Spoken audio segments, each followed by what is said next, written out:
Uno. Un cordial saludo al doctor Cristian Ochoa. El día de hoy vamos a tocar el capítulo 20, gasto cardíaco, retorno venoso y su regulación. Vamos a tocar estos temas. Nuestros objetivos son dar a conocer la relación que existe entre gasto cardíaco, retorno venoso, la manera como el metabolismo tisular va a regular la mayor parte del flujo sanguíneo local, conocer los factores que influyen en un gasto cardíaco normal, conocer la curva del retorno venoso normal, explicar la inhibición y estimulación simpática sobre el gasto cardíaco y conocer los factores, los diferentes métodos de medición del gasto cardíaco. El gasto cardíaco es la cantidad de sangre que va a bombear nuestro corazón hacia la aorta por minuto. Su fórmula es gasto cardíaco es igual a volumen sistólico, que es la cantidad de sangre inyectada en cada sístole cardíaca, que es de 72 mililitros por latido, por la frecuencia cardíaca, que es el número de contracciones del corazón, que es de 70 latidos por minuto. Vamos al retorno venoso, que es la cantidad de sangre que va a retornar por lo que es la vena cava hacia la aurícula derecha. Los valores del gasto cardíaco y del retorno venoso tienen que ser iguales. Los valores normales del gasto cardíaco en jóvenes en varones son de 5,6 litros por minuto y en mujeres de 4,9 litros por minuto y en personas adultas de 5 litros por minuto. Existen factores que afectan de manera directa al gasto cardíaco. Es el nivel básico del metabolismo, ya que los órganos y tejidos realizan su metabolismo tisular. Cuanto más metabolismo, más gasto cardíaco. La edad, el tamaño del organismo y el ejercicio físico. Aquí tocamos también lo que es el índice cardíaco, que son litros por minuto por metro cuadrado de la superficie. El efecto de la edad sobre el gasto cardíaco, como se observa en la imagen, es un niño de 10 años, su gasto cardíaco va a ser mayor de 4 litros por minuto, pero en una persona de 80 años, su gasto cardíaco va a ser de 2,5 litros por minuto aproximadamente, ya que su actividad física disminuye y también su masa muscular también va a disminuir. El mecanismo de Frank-Starling, conocido también como la ley de Frank-Starling del corazón, consiste en la regulación de nuestro flujo sanguíneo. Esto se da cuando la cantidad de flujo que entra hacia lo que es el corazón va a producir un estiramiento de lo que son las cámaras cardíacas, permitiendo así que el músculo cardíaco se contraiga con una mayor fuerza, y esto va a permitir a que se vacíe el exceso de sangre que ha entrado desde lo que es la circulación sistémica. Además, cabe recalcar que este mecanismo es a cuanto más volumen telediastólico, mayor volumen sistólico. Cuanto más volumen entre tu corazón, mayor vas a eyectar.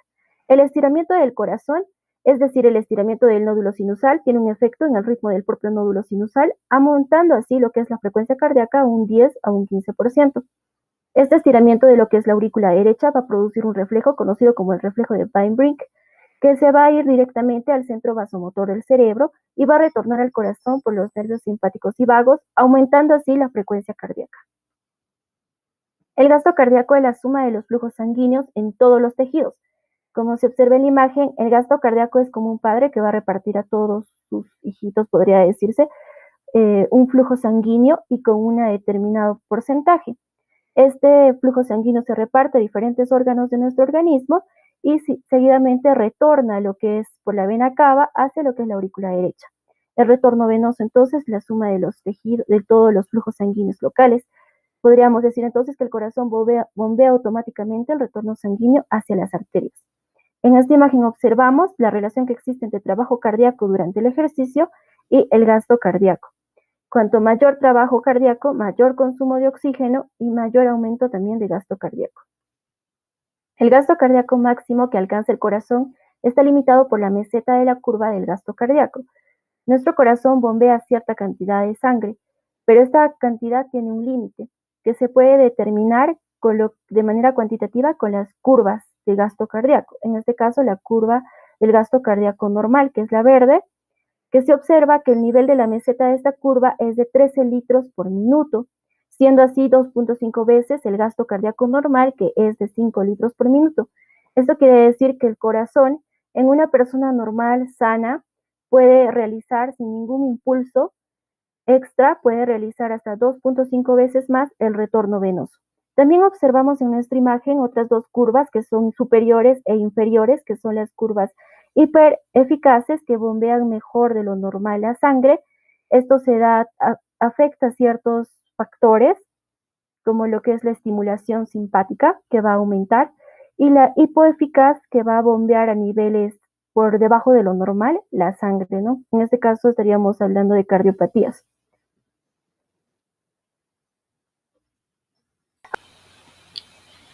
Continuando con la exposición, vamos a tener la elevación patológica del gasto cardíaco. Anterior. La elevación y disminución de la patología del gasto cardíaco. Vamos a ver que va a ser importante para la presión arterial, porque este es el gasto cardíaco por el retorno o la resistencia venosa o periférica. Este va a tener un valor de 120/80 y 120 se refiere a la presión arterial sistólica y 80 de la presión arterial diastólica.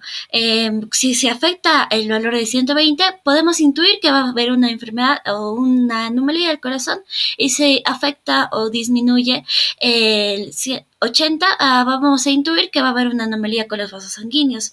Este gasto cardíaco suele ser constante en los humanos, pero pueden ocurrir anomalías clínicas, tanto elevando su valor o disminuyendo su valor. Cuando eleva y disminuye su valor, podemos ver las diferentes enfermedades que va a ocasionar. Pasemos a la elevación patológica del gasto cardíaco. Y vamos a ver que un gasto cardíaco alto casi siempre o siempre se debe al descenso de la resistencia periférica total.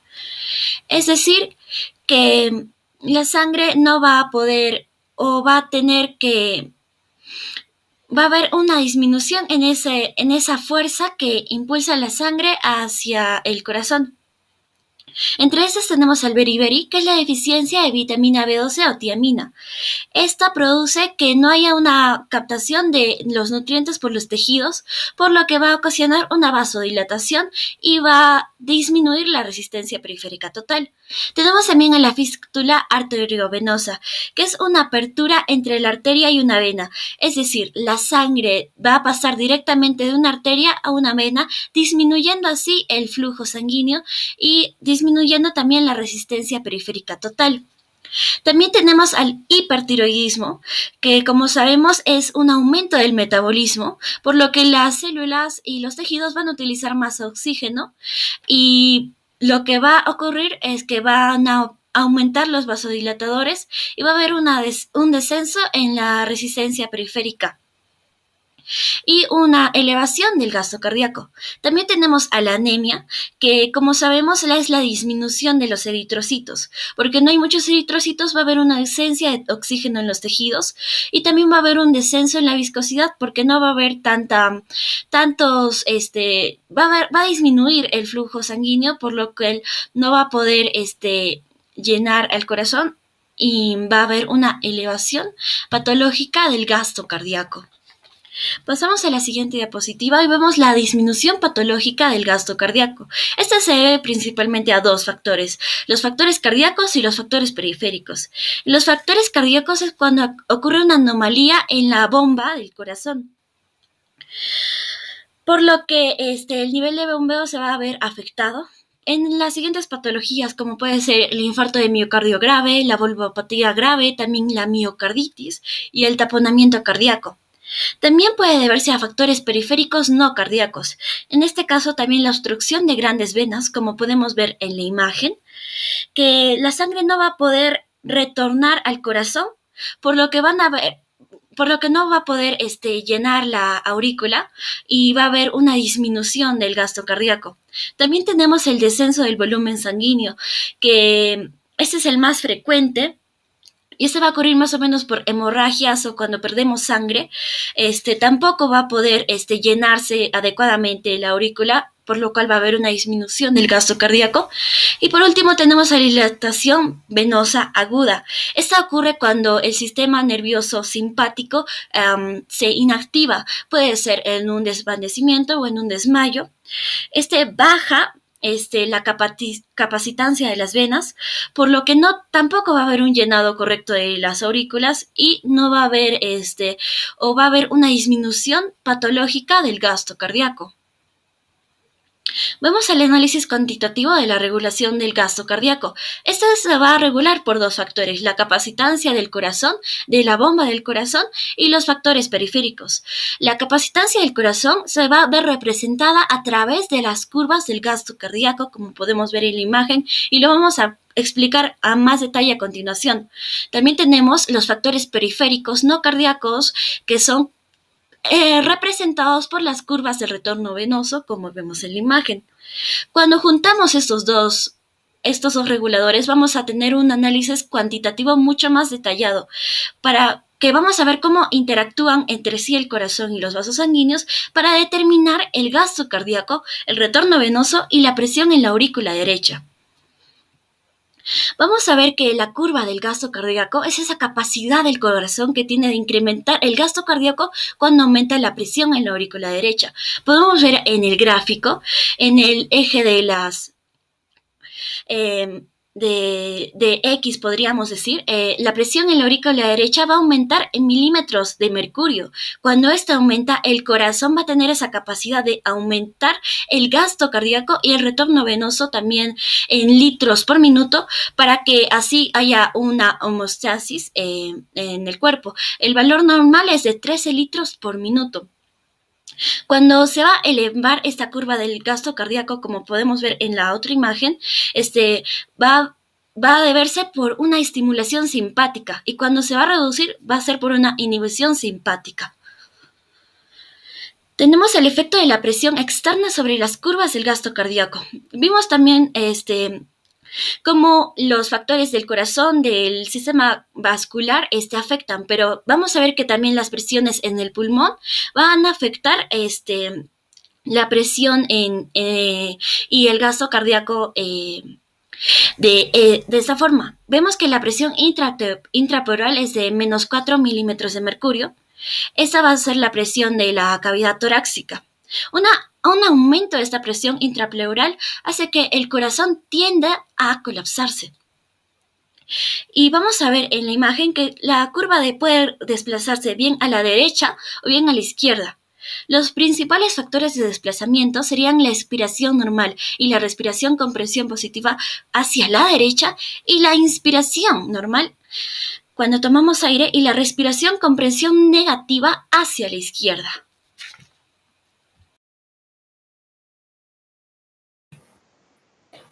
La curva de retorno venoso, se describe la relación entre el retorno venoso y la presión en la aurícula derecha. Debemos ver la curva en azul, que esta representa la curva de retorno venoso normal. Se cruza con la curva del gasto cardíaco normal, que es la curva roja. Esto en el punto A o punto de equilibrio. Además, también debemos ver en la línea horizontal la presión de la aurícula derecha, que esta está en 0, que es considerado normal. Como primer concepto de esta primera diapositiva, debemos entender que el gasto cardíaco es igual al retorno venoso y la presión de la aurícula derecha es la misma que en el corazón y la circulación sistémica. A partir de ello, que el gasto cardíaco es de 5 litros por minuto y la presión de la aurícula es 0 milímetros de mercurio. Siguiente, por favor. El efecto del aumento de volumen de sangre sobre el gasto cardíaco. Debemos entender en esta qué pasaría si hay un aumento del flujo sanguíneo, ¿no? Que a este le vamos a llamar volumen de sangre.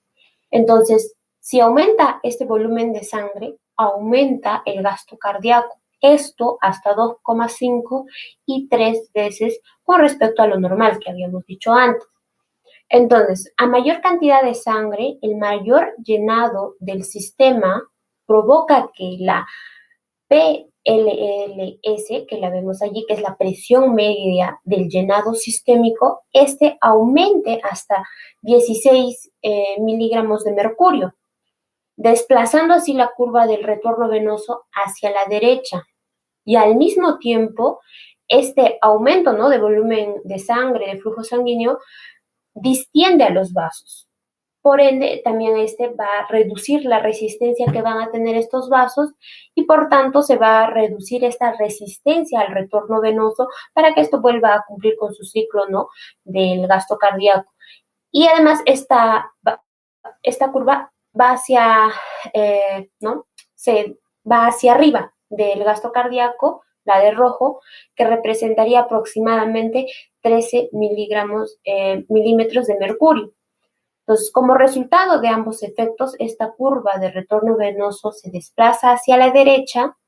Esta nueva curva es igual a la curva de gasto cardíaco exactamente en el punto B, lo que demuestra que el gasto cardíaco y el retorno venoso aumentan en 2,5 a 3 veces lo que habíamos dicho a un inicio, ¿no? Y que la presión de la aurícula derecha, esta va a tener de 8 milímetros de mercurio, que era 0, que era lo normal, ¿no? Siguiente, por favor.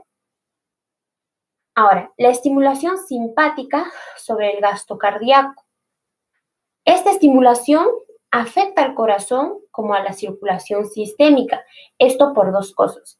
Porque primero, consigue que el corazón funcione como una bomba más potente, esto al 100%. Y segundo, que la circulación sistémica aumente la presión media del llenado sistémico, ¿no? ¿Esto por qué? Por la contracción de los vasos periféricos, en especial por las venas, ¿no? Y ¿no? Y aumentan la resistencia venosa. Ahora, debemos ver que ya conocemos la curva normal del gasto cardíaco y del retorno venoso, que era el punto de equilibrio, el punto A, eso sabemos por la anterior diapositiva, ¿no? Y también que la presión de la aurícula derecha es 0. El gasto cardíaco es 5 litros por minuto. La estimulación simpática máxima, que la vemos en la línea verde, se ve el aumento de la presión media del llenado sistémico, esto hasta 17 miligramos de mercurio, que la vemos en el punto D, en el que la curva del retorno venoso más o menos alcanza el nivel de 0. Entonces, ante una estimulación simpática, aumenta la eficacia de la función del corazón, ¿no? Esto casi en un 100%. En consecuencia, también debemos entender que el gasto cardíaco aumenta el valor normal, esto en el punto D, de A hasta D. De toda la presión de la aurícula derecha, también se va a mantener algo constante, ¿no? Casi nada es que cambia. Siguiente, por favor. Ante la inhibición simpática del gasto cardíaco, debemos entender que el sistema nervioso simpático puede ser bloqueado. Esto ante qué? Una anestesia espinal total o utilizando algún fármaco como es el hexamefonio. Este bloquea la transmisión de las señales nerviosas a través de los ganglios autónomos que se están encontrando en el corazón. Veamos la línea negra, la curva negra, ¿no? Que la presión media del llenado sistémico, está cayendo aproximadamente 4 milímetros de mercurio. Y que la eficacia del corazón como bomba va a disminuir, esto casi un 80%. El gasto cardíaco, ¿no? Vemos que cae desde el punto A hasta el punto B, lo que representaría, ¿no?, este descenso, más o menos el 60% de lo normal, que era el punto A, que es lo normal. Siguiente, por favor. Tenemos los métodos para medir este gasto cardíaco. Tenemos uno que es la flujometría electromagnética y ultrasónica. Con estos dos métodos se puede canular la aorta, la arteria pulmonar o también aquellas venas que están ingresando al corazón. Tenemos a la vena cava superior, a la vena cava inferior, ¿no? Estos nos van a permitir medir el gasto cardíaco. Así también tenemos el método de dilución del indicador, así como también el método de oxígeno de Fick. Se puede calcular mediante una fórmula que es el oxígeno absorbido en pulmones, esto en mililitros por minuto, por la diferencia arteriovenosa de oxígeno, esto en mililitros por litro de sangre.